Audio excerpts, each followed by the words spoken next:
গুরুদেব,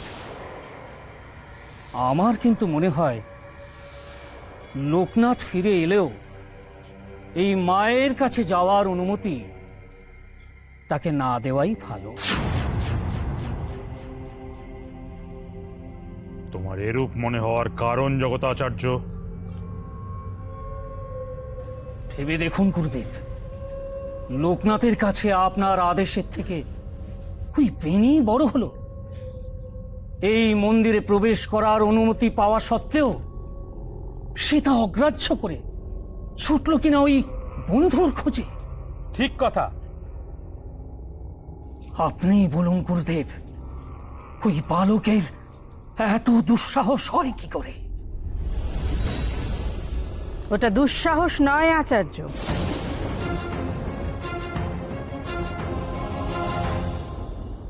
ওটা মানবিকতা, স্নেহ, বন্ধুর প্রতি ভালোবাসা। বন্ধুর প্রতি যার টান নেই, আবেগ নেই, ভালোবাসা নেই, সে ঈশ্বরকে ভালোবাসবে কেমন করে? মানুষের মধ্যেই তো তাকে অনুভব করি আমরা। আপনি আবার এসেছেন।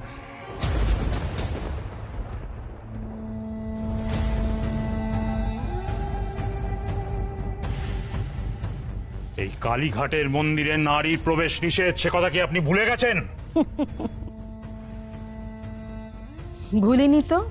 তাহলে বারবার কেন আসেন আপনি এই গভীর রাত্রে নারী বর্জিত স্থানে? কেন এসেছেন আপনি? কিসের আশায়? আশাতেই তো মানুষ বাঁচে। আমিও সেই আশা নিয়েই এসেছি। লোকনাথ ফিরবে, তার বন্ধু বেনিকে নিয়েই ফিরবে। আপনি মিছে আশা করছেন ভৈরবী, সে আর কোনোদিনও বিমুখও হবে না। লোকনাথ এখানে ফিরবেই। মা তার জন্য অপেক্ষা করছে, এটা জেনেই সে ফিরবে। আর আর আমি জানি আমার সে আশা মিথ্যে হতে পারে না। আমি আমি আজ সারা রাত এখানে বসে অপেক্ষা করব লোকনাথের জন্য। কোথায় লোকনাথ? কবে আসবে সে? যে একবার পালিয়েছে তার জন্য আপনি আপনার সাধনার সময় বৃথা নষ্ট করছেন ভৈরবী। যদি বলি লোকনাথের জন্য অপেক্ষা করাই আমার একমাত্র সাধনা। কতদিন অপেক্ষা করবেন? দেখবেন আপনার অপেক্ষা যেন আবার অনন্তকালের অপেক্ষা না হয়ে যায়।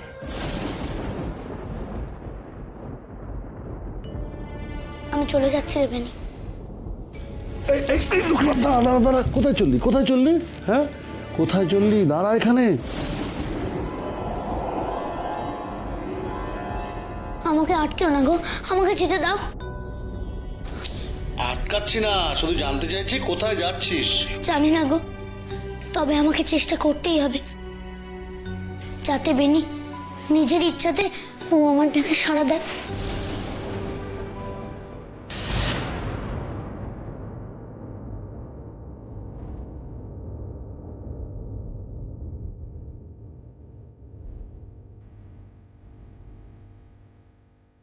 এখানে তো একটু আগে ত্রিশূলের পাচার ছিল।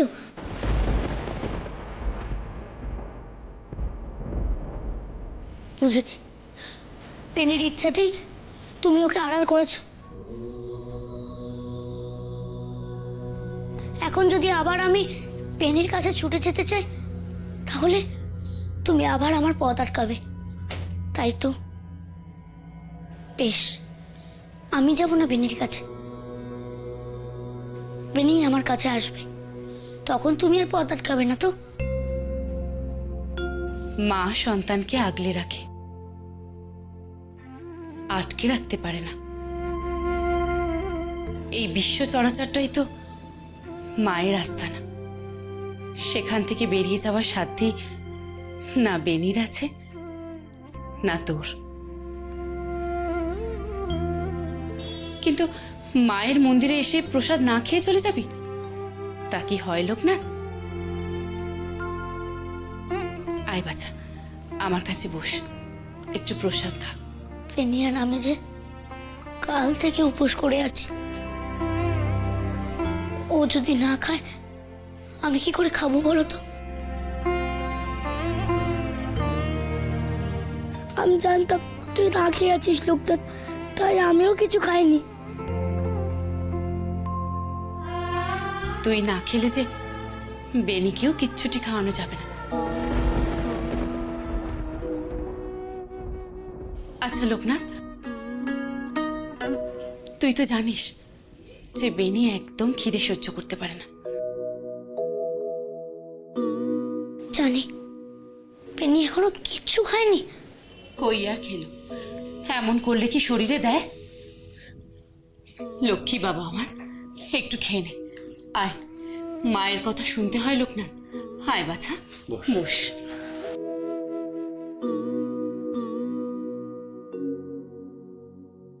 নে বাছা, খেয়ে নে।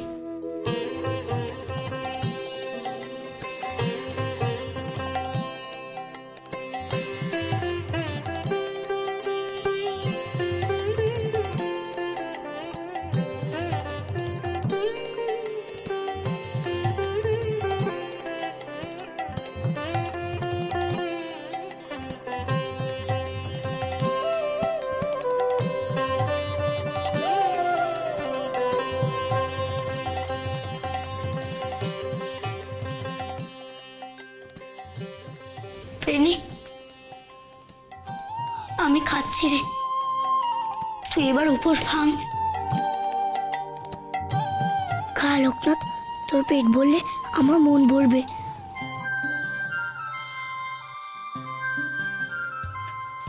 কান মুলছি, নাক মুলছি, খাট হয়েছে ভাই। তোর বাকি বোঝার মতো বুদ্ধি আমার নাই, বুদ্ধি আমার নাই।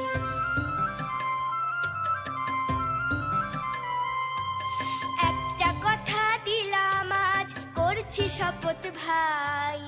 এই ধরেছি হাতখানি তোর, আর মুক্তি নাই, আর মুক্তি নাই।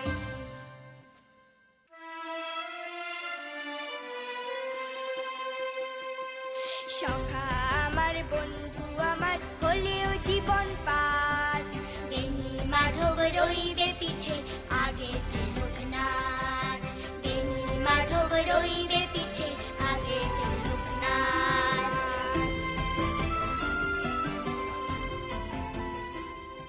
সত্যি গিন্নি, কি লীলা তোমার! নিজের হাতে নিজের প্রসাদ খাওয়াচ্ছ দুই ছেলেকে। সত্যিই তুমি জগৎ জননী। স্বয়ং জগৎ জননী ওর জন্য অপেক্ষা করছেন। ফিরতে তো ওকে হবেই। যত দিন লাগুক, মাস লাগুক, বছর ঘুরে যাক, আমি ঠিক এইখানে বসে লোকনাথের জন্য অপেক্ষা করব। ঠিক যেমন কালীঘাটের মন্দিরে মা ওর জন্য অপেক্ষা করছেন। কালীঘাটের মা স্বয়ং লোকনাথের জন্য অপেক্ষা করছে। হাসালেন ভৈরবী, হাসালেন।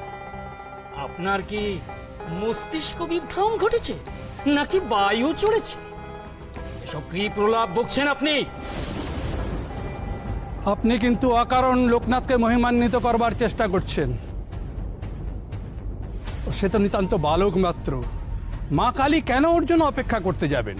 সে সাধারণ কি অসাধারণ তা সময় প্রমাণ করবে।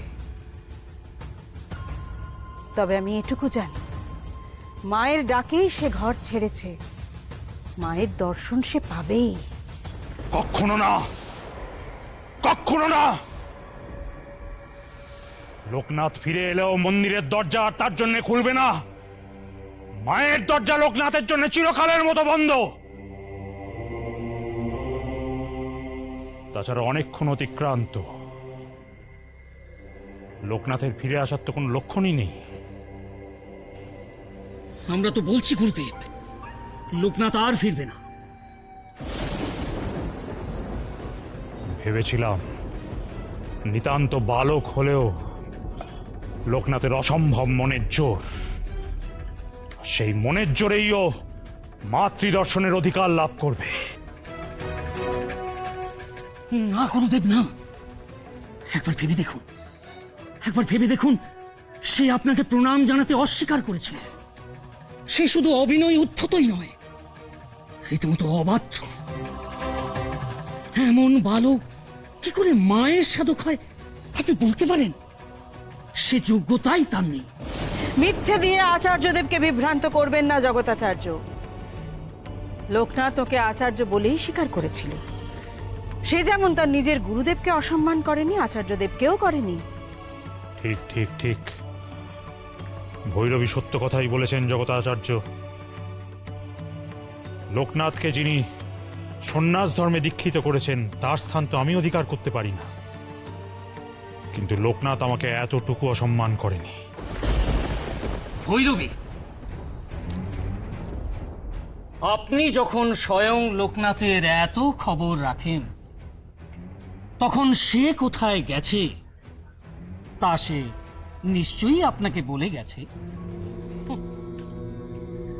লোকনাথ কোথায় গেছে যখন স্বয়ং মহামায়াই জানেন, তখন আমি জেনে কি করব?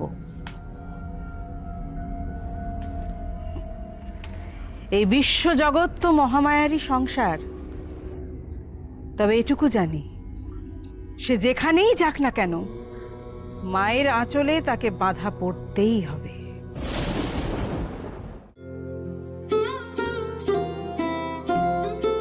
উফ, এতক্ষণে পেটে একটু ঠান্ডা হলো। এবার বলতো লোকনাথ, বেনিকে নিজের কাছে ফিরিয়ে আনতে কি করবি তুই?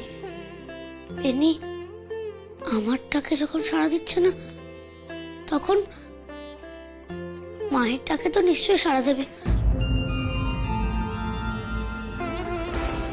বলো,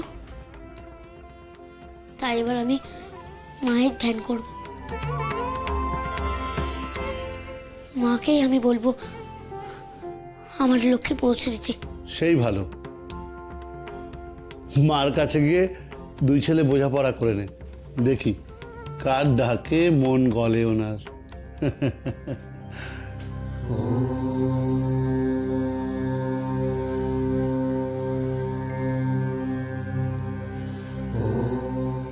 মাগো, তুমি বেনিকে বোঝাও, ও যেন আমার থেকে দূরে সরে না যায়। আমরা দুজনে যেন কালীঘাটের কালী মায়ের দর্শন একসাথে পাই। আমরা দুজনে যেন একসাথে সাধনার পথে বেরোই। তুমি দেখো মাগো, তুমি দেখো। শিরসা দেবং গৌরীপুত্রং বিনায়কং ভক্তং বাসং স্মরণ নিত্য মায়ু কামার্থ সিদ্ধয়ে প্রথমং বক্রতুণ্ডং চ একদন্তং দ্বিতীয়কং। শোনো শোনো শোনো, আর খানিকক্ষণ বাদে মেলার মাঠে যাত্রাপালা শুরু হবে। সবাই শিগগিরই এসে জড়ো হও সেখানে, দেরি করলেই কিন্তু ফসকে যাবে। ও বাবা, এখন আবার ঢাক বাজছে কেন? একটু দেখি তো গিয়ে।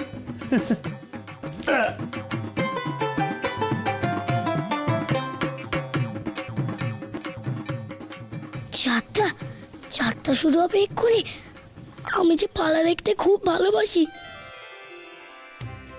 কিন্তু যাত্রা দেখতে গেলে যে এখান থেকে বেরোতে হবে আমাকে, আর বেরোলেই যে লোকনাথের চোখে পড়ে যাব। কি করি এখন?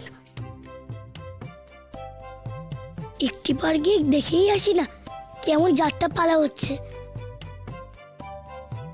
লোকনাথ তো ধ্যান করছে, আমি বেরিয়ে গেলেও ও কিচ্ছু টের পাবে না।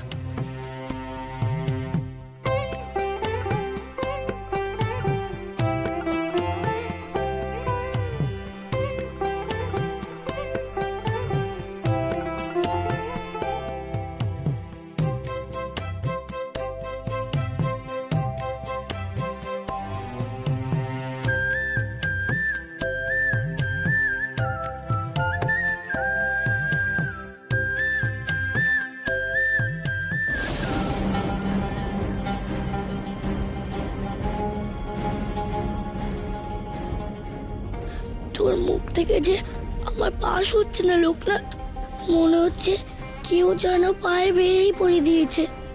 কি করে তোকে ছেড়ে যাব ভাই? কেন এমন হচ্ছে? না না, আমাকে যে তোর থেকে দূরে থাকতেই হবে।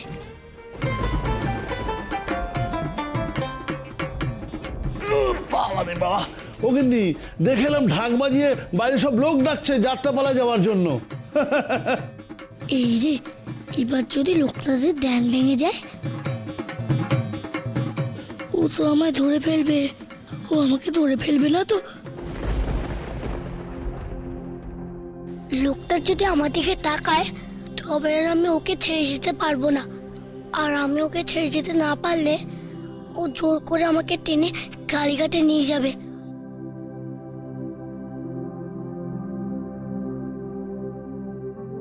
আমাকে মাফ করিস লোকনাথ, আমাদের আর একসঙ্গে মায়ের কাছে যাওয়া হলো না।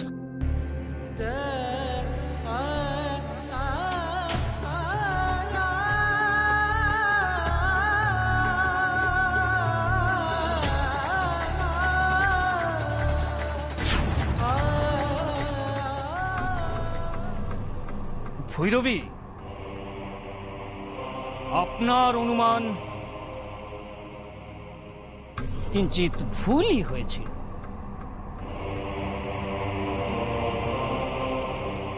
সে তার বন্ধু বেনিকে ফিরিয়ে আনা তো দূর,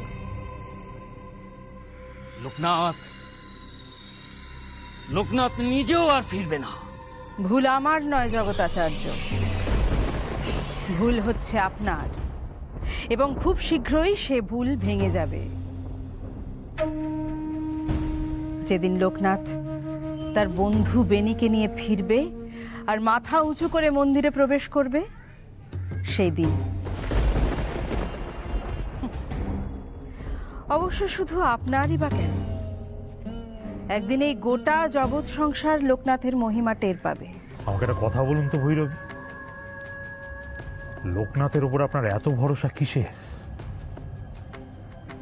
ওর মধ্যে যে বিশেষ ক্ষমতা আছে তা আমি উপলব্ধি করতে পেরেছি, কিন্তু আমি এখনো নিশ্চিত হতে পারিনি যে এই সাধনার পথে সে কত দূর অগ্রসর হবে। কিন্তু আপনি ওর মধ্যে কি দেখেছেন? কেউ? লোকনাথ শিবকল্প। লোকে বলে স্বয়ং মহাদেব নাকি লোকনাথের রূপ ধরে ধরাধামে অবতীর্ণ হয়েছেন। সবার মতো আমারও বিশ্বাস লোকনাথের মধ্যে দিয়ে একদিন জগতের কল্যাণ সাধন হবে। জন্ম থেকে লোকনাথকে ঘিরে ঘটে চলেছে অদ্ভুত সব ঘটনা, যা কোনো সাধারণ বুদ্ধিতে বা চোখে ধরা যায় না।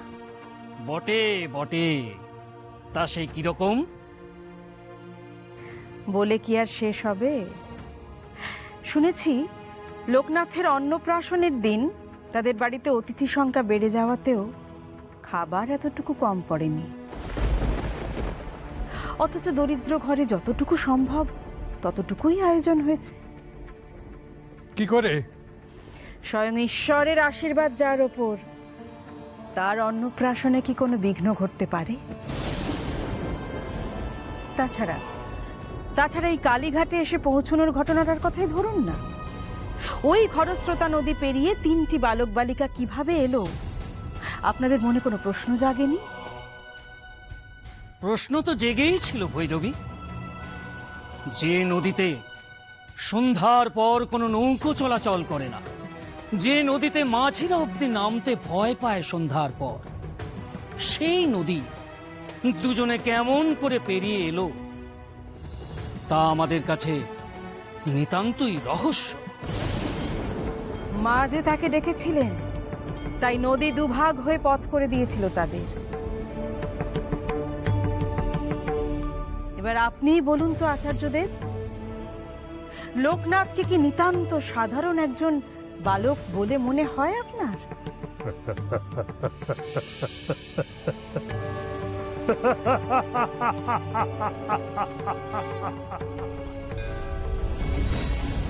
গিন্নি, এবার যে আমাদেরও যেতে হবে, পালার সময় যে ঘনিয়ে এলো।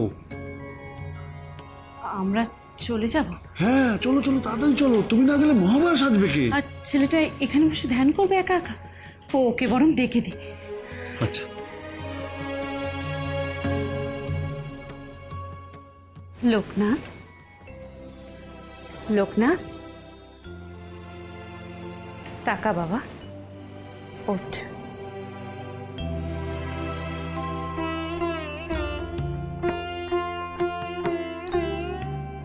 তুই কি আমাদের সাথে যাবি নাকি এখানেই থাকবি? কোথায় যাবে গো তোমরা? আমাদের যে যেতে হবে বাছা, মেলার মাঠে। আজ যে অকাল বোধন যাত্রা। যাত্রা? আজ যাত্রা?